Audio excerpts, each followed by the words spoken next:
So I drove by an argument on Book Talk and I just want to throw my 2 cents in the ring because nobody's talking about this with any form of nuance. And that really bugs me because this is a discussion where nuance is most certainly needed because your own personal life experience as well as biases and the society you live in is going to warp your view on this topic. And that is a book versus literature. And before you come into my comments being like, that's the same thing, learn what a connotation is.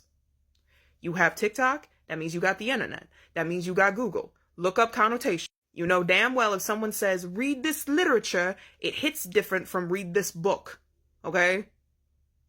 And what I find wild about this argument is we openly discuss the difference between cinema versus movie. Like, people can tell the difference when it comes to moving pictures, but for some reason can't tell the difference when it comes to words on a page, which I personally find ridiculous.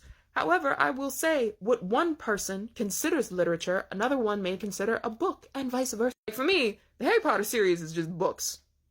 They are just books. However, the Demonita series by Darren Shane is literature. The Scarlet Letter is a book, and you can tell Hawthorne was phoning it in because he was getting paid by the word. However, to me, The Great Gatsby is literature. I didn't get shit from Shakespeare, but you can bet your ass I got a fuck ton from Homer.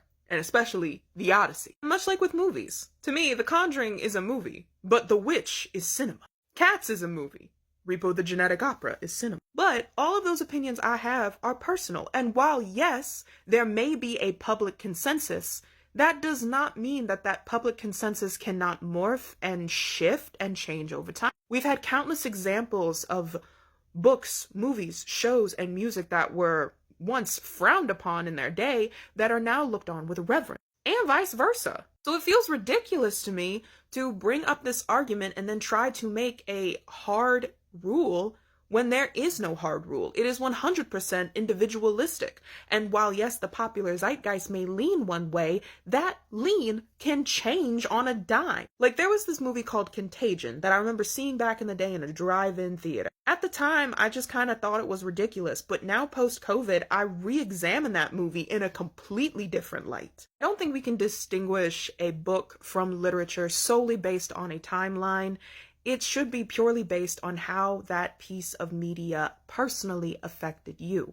And if a lot of people are personally affected by it, I don't think it's wrong to hold that piece of media in higher regard. Anyway, I just wanted to put in my 2 cents because I kept seeing white women having cat fights on my For You page, and I was kind of like, all y'all are wrong.